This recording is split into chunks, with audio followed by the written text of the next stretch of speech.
Let's fucking go Tigers, baby. This is what we're doing? This is what we're doing.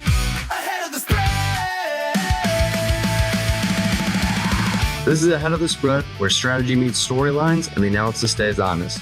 Each week, we break down the biggest sports moments, evaluate what we got right, what we got wrong, and take a closer look at the matchups setting the tone for that week. I'm Jacobo Glenn, and of course, I'm not doing this alone. Yes, wait, Jose, what's a good word, man? Hey, buddy, how you doing? Is it hot enough for you? It's warm where I am. It got pretty warm here. It's toasty, dude. I, got the windows open and expected it to be a little bit, like mild, and it's a little warm, dude. I'm not complaining though. I like it. Yeah, it feels good, especially since it's been so cold and raining. So it feels great. Yeah, dude. I'm over that. I'm over that shit. So I'm good. I'm good with it. Nice and toasty. Jose, they're saying 2026 is the new 2016, dude. What do you think? Is that just nonsense, or are you feeling it? We're in a totally different ballgame now. We've got AI, we've got NIL. Here's the question: if we could wave a magic wand, and you had the option to go back to 2016, what would you? Yeah, the sports landscape's quite a bit different. It's not the same. So I'm also not buying it. And I was traveling abroad at the time, so that was a lot of fun. But dude, it wouldn't change it for what we got going on right now.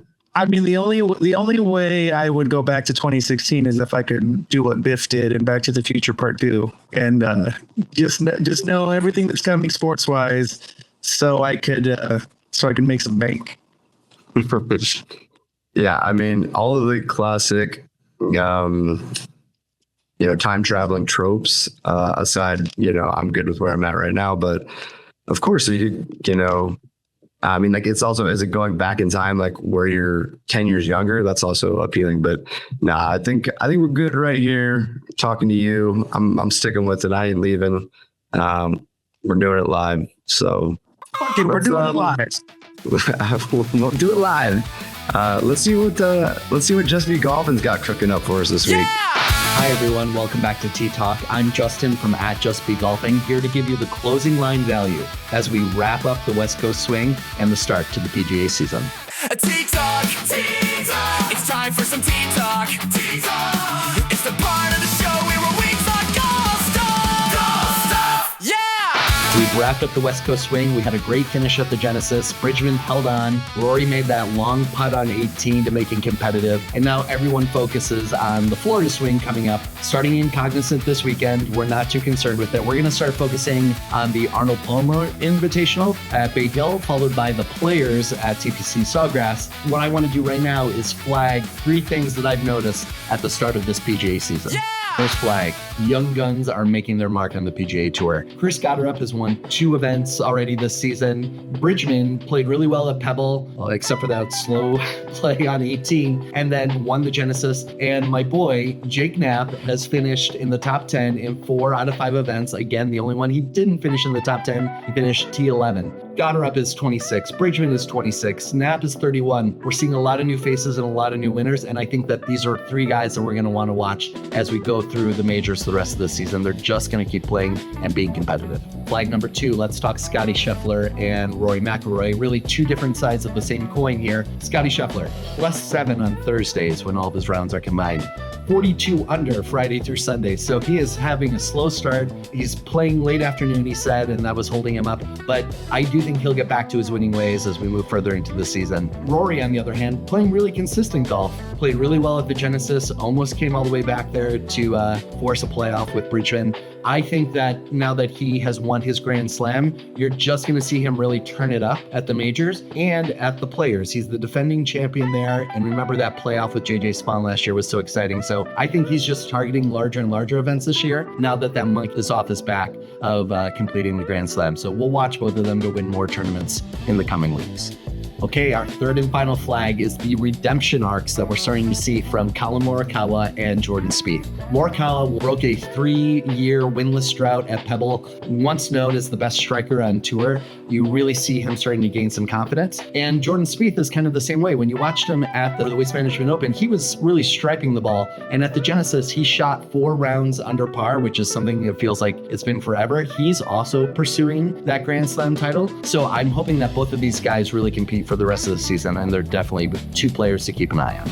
All right, those were our 3 flags for the beginning of the PGA season. Hit them straight, have fun, and I will see you all in Florida. Part of the show, we were way top gold stuff. Yeah! Trivia, this is sports trivia. It's a segment about a fact you don't know, probably. Trivia, something super significant, probably. So significant, totally trivia about a sports-related thing. Hey, so Olympics wrapped up, excellent Olympic season, I thought. And, got to catch quite a bit, but, just feels like not enough at the same time. So what did you think overall of this Winter Olympics? I mean, it was definitely a fun Olympics. I think it was really exciting from an American perspective with the 2 results in men's and women's hockey. A big part of me does feel bad for our Canadian brethren who went to the brink, both on the women's side and the men's side, and lost gold medals on golden goals in both cases. And each one of those golden goals was just fucking spectacular. I just don't know how you can't be excited about hockey and Olympic hockey right now, just seeing how all of that played out and just seeing, and those 2 amazing goals in particular. Yeah, for sure. The men's final was, the whole, all of it was pretty great. All the games that I got to catch, but the final especially I thought was just so good. The Canadian team did just, was like an onslaught to draw it even, and then really thought they were going to score in the third. But just 4 different Michiganders playing on the ice when they won. So state of Michigan hockey is just absolutely crushing it right now. It was great though. It was great to see. We finished 2nd overall in medal count in the United States, right behind Norway, right? Yeah. Norway's always. I just did a little bit of a historical deep dive on medal counts. Norway's always on top. USA had 33 medals in 2022. We finished 4th with 25 medals. In 2018, we finished 4th with 23 medals. So definitely trending up. And 33 medals is kind of a big jump from 25. So U.S. winter sports, never been in a better place.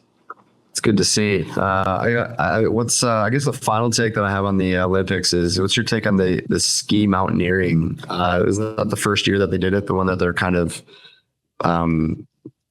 like cross country skiing around like a course, like uphill and around and stuff. Did you catch any of that? I mean, it was pretty. I didn't. It's like right when it started, I'm like, man, I don't know if this is it, but like absolutely super exciting. Would recommend. Just give it a next. Maybe watch a couple highlights and then just wait another 4 years and you'll see it. It's pretty boss. All right, I'll have to take a look. Is it?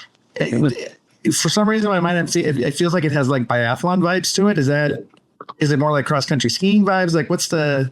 No. I think biathlon meets cross country. I would say more biathlon though. Is the way that I could describe it. All right. Yeah, I'll check it out. Check it out. By the way, I know this isn't about a Winter Olympics, but it is Olympics related.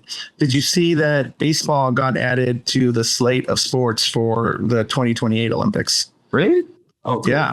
So we'll be playing. Well, yeah, they'll be playing baseball again in the Olympics, which will be fun. Are you gonna try to get tickets to the Los Angeles Olympics for baseball or what? I'd love to go to as many events as I could, to be honest with you. Baseball would be fun. Women's softball would be fun too. I love a good softball game. That's in Oklahoma though. Or are they doing all of the softball in Oklahoma? Pretty sure. Wow. They're doing some of the soccer here in San Diego. They just announced that within the last few weeks that Snapdragon Stadium is going to host some soccer during the Olympics. So that's kind of fun too. Yeah. I think soccer, baseball. I feel like a day at the swimming venue would be fun to be at, just to see that. I think that'd be really fun. Opening ceremony at LA Memorial Coliseum for this. I think it's hosted the Olympics 3 times. I think that's kind of the iconic thing to go to. Usually those kind of things aren't really my cup of tea, but I think would be pretty awesome. I'm going to go see surfing. I think that's going to be down in Huntington Beach, but we'll see. And honestly, just catch whatever I can that's within reason, and then also traffic. As I know it's just so cliche, but with all the tourism for it's just going to be a madhouse. So we'll see how many events I can actually get out and go to. Yeah, but definitely have to hit up some because it's going to be, this going to be a once in a lifetime opportunity.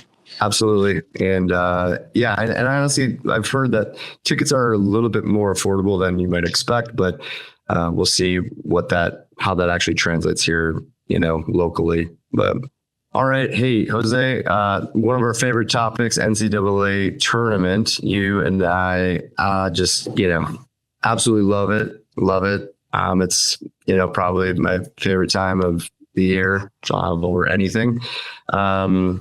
So let's kind of get into it. We're getting closer to the end of February, which means we're getting into, March Madness prep stuff. Conference tournaments are starting to some of those mid-major ones are going to start early March, I believe. So seasons are coming to an end for the small conferences. And then the big conferences are still, go a little bit longer into Selection Sunday.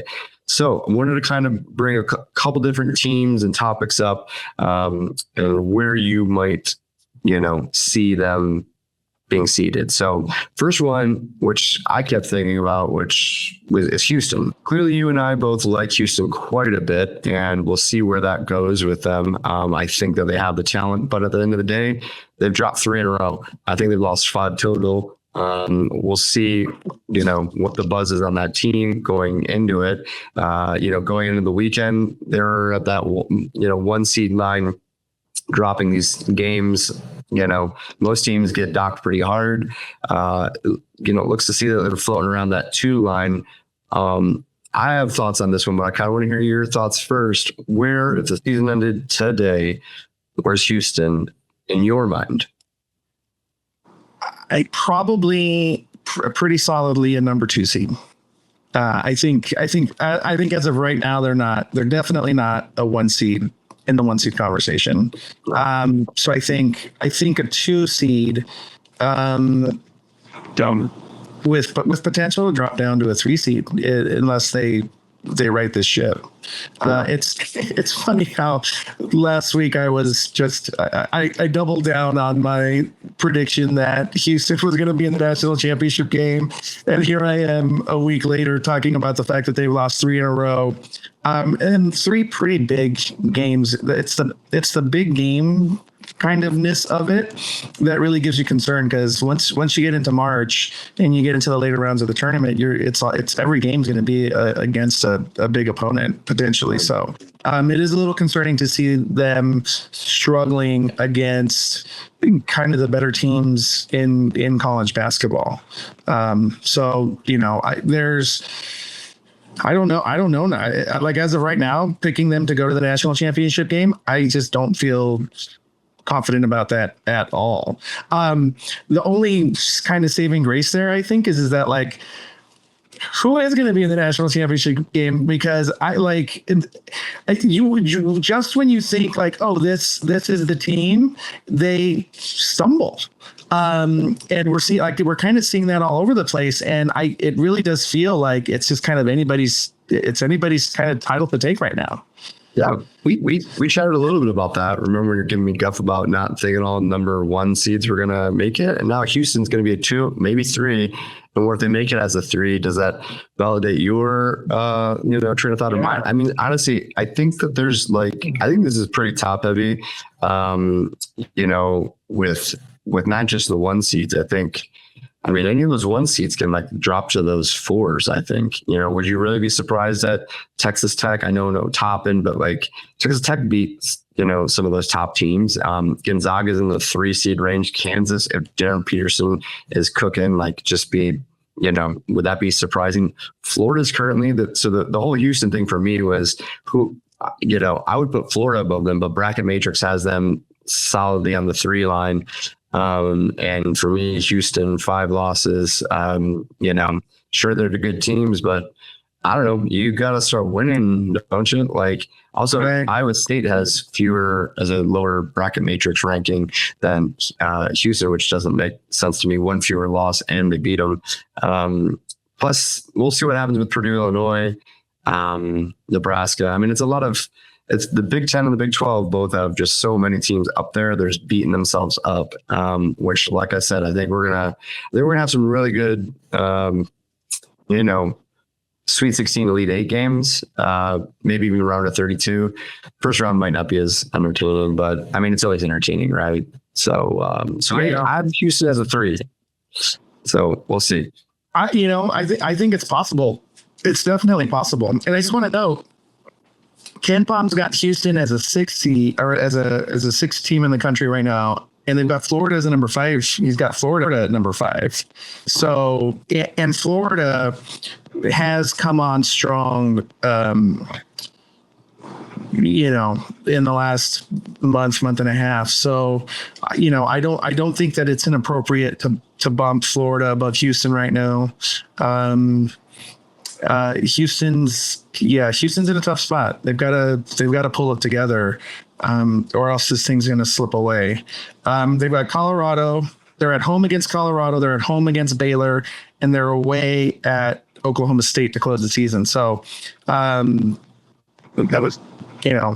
that's potentially 3 wins right there. That should be 3 wins right there.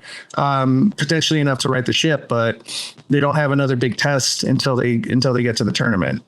So we'll see how things shake out for them, but it's not looking good. Yeah, I mean, at the end of the day, these conference tournaments, especially when you're in the Big 12, the Big 10, if you win that, you just beat a projected 1 seed. You beat a projected 1 seed, or if they got bumped early, you know what I'm saying? You've beaten some pretty high quality opponents, so you could definitely play your way in there. I could see the 1 through 4s, 5s even shaking up quite a bit. So it's gonna be exciting. Kind of wanted to pivot to another conversation we've been having in our chat. Miami, Ohio, currently undefeated. I know that you and I have been. Oh man, that look in your eye. For the record, I gotta get this out there before Jose starts bashing me here. I like the Redhawks; they're great. I just think that the Akron Zips, when push comes to shove, are going to take care of business. So I would love to see both of these 2 teams in the tournament, and I think the way that happens is Akron beating them in the MAC tournament, Miami with an at large. Them both kind of in somehow. But let me ask you this. Do they still get in the field if they lose 1 game? Do they still get in the field if they lose 2 games? Let's start there. I would say Miami has benefited from a really weak schedule. Their strength of schedule has been, they've got no quad 1 victories or games. I don't think they've even played a quad 1. And I think they've got 1 quad 2 to win. So they don't really have that strong a resume.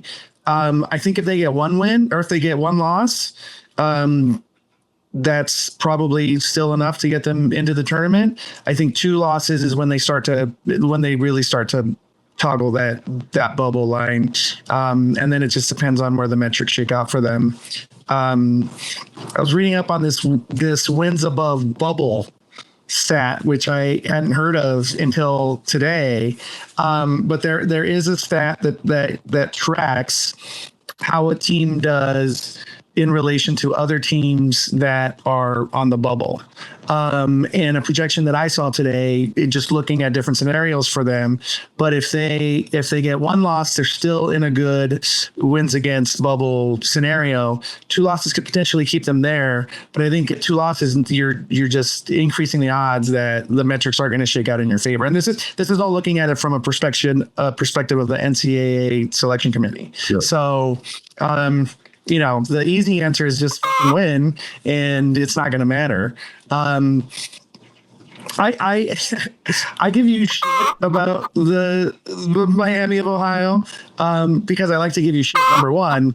But I don't know. I do think that there is something to be said for the fact that you get to this point in your season, you're still undefeated, and just the winning begets winning, and winning begets confidence, and winning is just, you just can pick up enough momentum that keeps you going and pulls you through some moments where if you didn't see yourself as an undefeated team, you might not summon what you need to summon to get through a moment. So, I just think that you're late enough in the season where you're undefeated at this point. I can see that just continuing that momentum to continuing go forward and overcoming maybe some of the minor challenges. But I think you're right. I think Akron probably is kind of the big speed bump in their way. And if Akron's the only hit they take from now until the tournament, then I think they're still in the tournament. I think if they pick up a loss here in their last few games in the regular season and still lose in the tournament to Akron or anybody else, I think then they just open the door for disappointment. Yeah, I'm shocked. Especially since there's a lot of decent teams on the bubble right now. Yeah. Yeah, let's. I'm with you on this. I think they get in the field if they have 1 loss. I think they could with 2, depending on who those 2 losses are. For example, if they lose, just depending on the quality of the opponent, I think they could get in with 2 losses. It's kind of hard to put a 2-loss team not in, but again, really historically it doesn't happen. By the way, even teams with 2 losses historically still make it into the tournament. Like it would be a pretty big snub in a lot of people's eyes for a 2-loss team to not make it into the tournament. So that just doesn't happen. So let's pivot kind of. This flows right naturally into the next topic. Basically, we're going to kind of go through a list of some of these teams and just, who do you think is some of the odd teams out? So I think just looking at some of this bubble, like these teams on this bubble, we've got from the SEC, we have Auburn and Missouri. From the Big Ten, UCLA, USC, Ohio State. From the Mountain West, San Diego State with that Grand Canyon loss really hurt them. And they lost. San Diego State lost to Colorado State on Saturday. That's right. In Boulder. So. Or no, not in Boulder, in Colorado Springs. San Diego State's it's struggle city there. Now they're still 45 in KenPom, but 2 really tough losses. And they're at Utah State this week, or they're at home against Utah State on Wednesday night. So the road is not looking good for the Aztecs. They're going to have to win the tournament, I think. And I don't think New Mexico has enough to overcome, being a mid-major trying to break through the bubble. So I think it's a tougher go for both of those teams. Yeah, I think one of those. I mean, unless they both keep dropping, if they both keep dropping games, then either will make a significant run in the Mountain West tourney. Maybe neither of them make it, but I hope all of those mid majors, like the Santa Clara, really good season going. I hope that they make it. I would pick them probably over the bubble is stronger than it usually like last couple of years, you could be like, really, does this team deserve to get in? And well, I would say some of these teams probably don't, if they keep playing terribly. Auburn had a pretty tough schedule and they've got some decent wins, but just too many losses. UCLA, has looked really good at moments. They've also just, they've lost to just they had a few puzzling losses. And then, TCU is super volatile. They beaten, I think, did they beat Kansas? I think they beat Kansas and they beat Florida. So I'm looking at Joe Lenardi's bracketology. His last 4 in are Missouri, Santa Clara, TCU, and New Mexico. His first 4 out are Ohio State, USC, San Diego State, and Cal. And then his next 4 out are VCU, Virginia Tech, Seton Hall, and West Virginia. So, my question to you is Cal, yeah. I think Cal's coming kind of strong a little bit. Okay. I don't know about what kind of season they're having, because I haven't really been paying attention, but I know they beat North Carolina. Cal 66 on KenPom right now. They beat University of Miami. They beat North Carolina, obviously. They beat UCLA, but they don't have a ton of wins that stand out. I doubt Cal gets in. Yeah. Those. But do you see any disagreement with those last 4 in and those first 4 out? Missouri, Santa Clara, TCU, New Mexico in, Ohio State, USC, San Diego State, Cal are out. Any close there? I personally, I think Missouri, again, the bubble's better than it's been in previous years, but I think Missouri, I would swap for maybe all 3 of those 4 first 4 outs. I mean, they did beat Florida and Kentucky, Auburn, A&M, and Vandy. It's pretty strong, but they have, they're a 9-loss team. I don't know. Actually, I'd probably take them. I still think Ohio State's stronger than that, but they're a 10-loss team. So yeah, I guess it's closer than I thought. I didn't realize Missouri had some of those other wins. I do think that the Big Ten stronger than the SEC this year. So that's probably where I'd be leaning, Ohio State over them. I think my definitive rankings on those 3 would be Ohio State, Missouri, then what you said, USC, right? The last 4 in. Yeah. Santa Clara, TCU. So the last 4 in: Missouri, Santa Clara, TCU, New Mexico. So you would put Ohio State in ahead of Missouri. Yep. You like Santa Clara. Santa Clara should be in. TCU, Jekyll and Hyde TCU is a question mark to me, and New Mexico is a question mark to me. But I don't know that I see USC, San Diego State, or Cal, or even, I don't know about Missouri. Missouri could. Maybe Missouri is the last 4 in, and you've got Ohio State in there, and you knock out TCU or New Mexico. Some configuration like that. Yeah. But he's got UCF, UCLA, Indiana, and Auburn is the last 4 buys. So the 4 in ahead of those last 4 in schools. So I don't know that I disagree with much there. It just really comes down to TCU, New Mexico, Missouri, USC. Yeah. It's kind of that. Well, honestly, I think for a lot of these teams, they're going to probably come down to their conference tournaments. Like who makes a run, who gets bounced early. No free games, and they might get a bottom dweller, but they could get bounced by one of them too. So we'll see. Flipping to the other side of the bracket instead of the last 4 in. So back to the top, we have that Michigan Duke game this last weekend, which was pretty good. We talked about what's your takeaway from that Michigan Duke game? So of course, Michigan always finds a way to frustrate me. Pick them to win that one pretty confidently on our, earlier YouTube short. And the things that I critiqued about them in the preseason was Elliot Cadeau. Playing in North Carolina, I didn't think that I thought he was a little overhyped and a volume shooter that would just go cold way too often, and too many turnovers. Not the guy that they need to lead that team. Settle for jumpers, blah, blah, blah, all that. He had been playing really well, crushing Michigan State, hitting daggers. And then he goes and shoots terribly against Duke. The other thing that I talked about with Michigan was they've not been a great 3-point shooting team since the Beeline years. And if they rely too heavily on that, which Cadeau I thought would bring that component, they're susceptible to losing.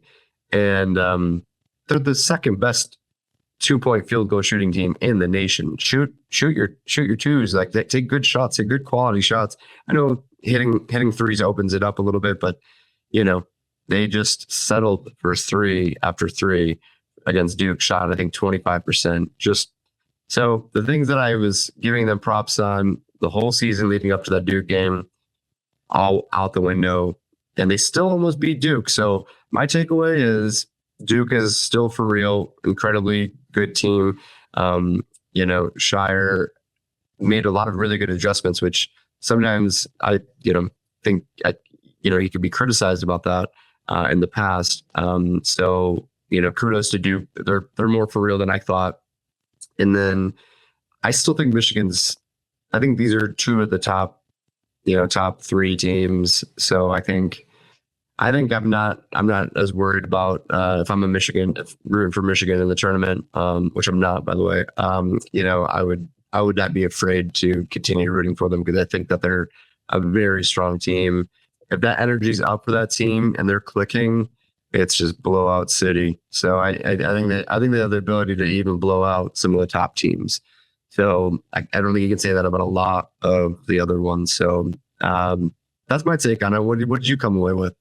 My eyes were opened more about Duke than they were about Michigan. I think this game to me told me more about Duke than it told me about Michigan. I think one of the things coming into the season that I had wondered about Duke was their youth and how just, a kind of a relatively newly put together team from last season, how they were gonna do this season. And I'm a lot more impressed by Duke than I am down on Michigan.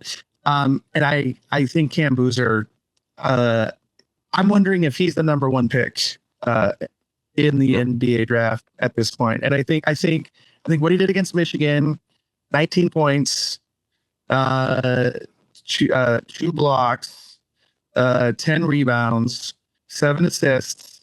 And then I think what he did against Florida, I sent you that tweet. I don't remember where that tweet came from.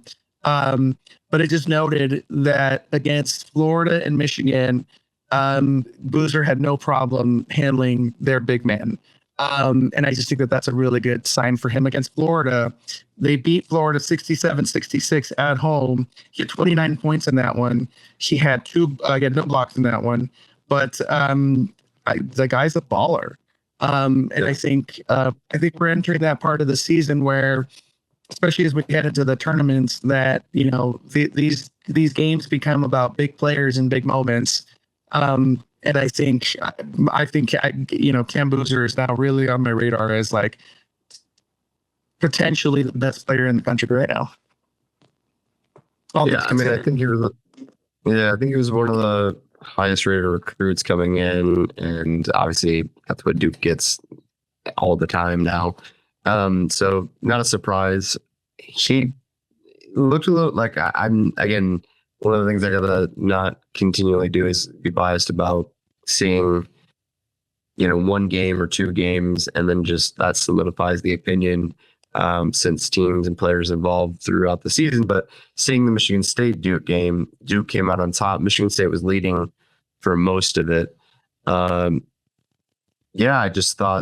thought Boozer didn't look great, against Michigan State, and solid Michigan State defense. That's one of the and rebounding. So, that probably got him a little bit out of his game, but he came out strong in the second half and closed it out. So I could, there's a lot of, top talent, and I think the NBA draft's going to be pretty electric this year. Yeah. And I also do want to note that initially when I saw that Michigan had fallen to 3 in the AP poll, and granted, these are voters and it can get pretty subjective. You see Michigan with 2 losses, who has been dominant during so many stretches throughout the season, goes from number 1 to number 3 after a loss to a top 3 team in the country. My initial reaction was like, well, that doesn't seem right. But it's kind of hard. It's kind of hard to rank Michigan ahead of Duke after you watched how Duke won that game.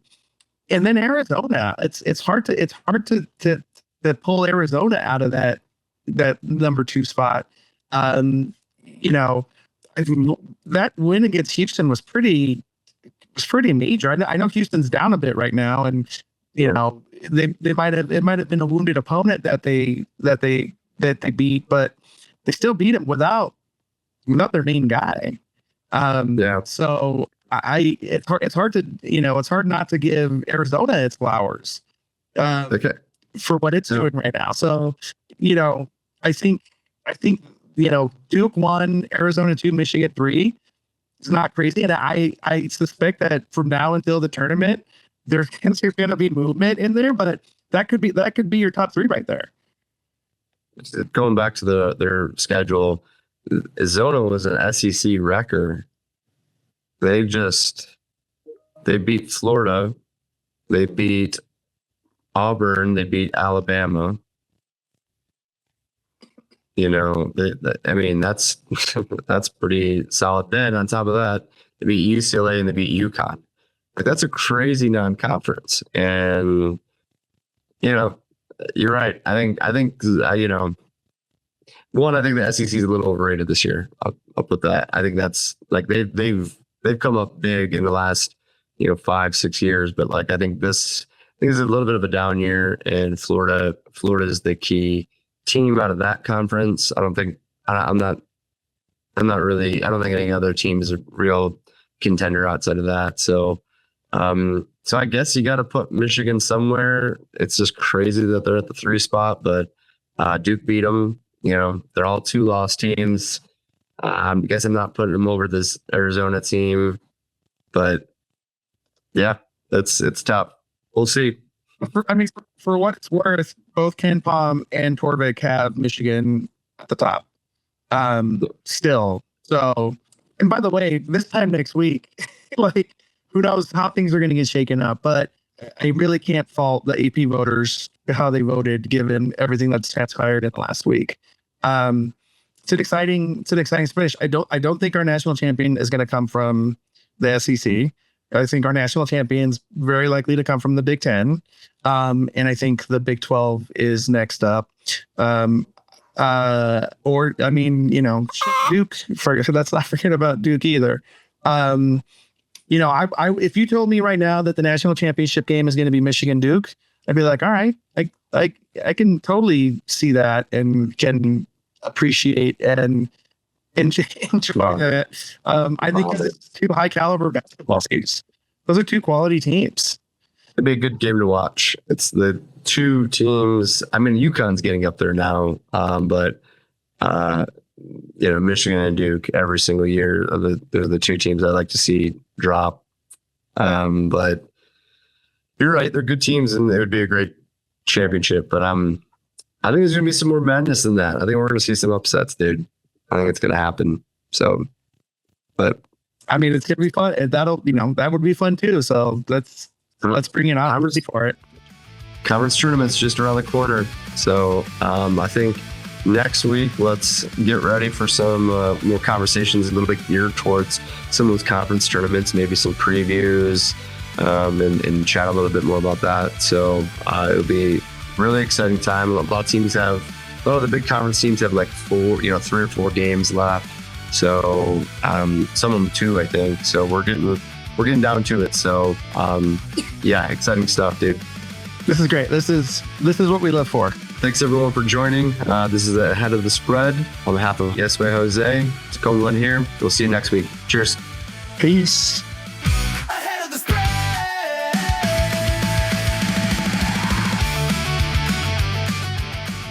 Trivia, trivia. This is sports trivia.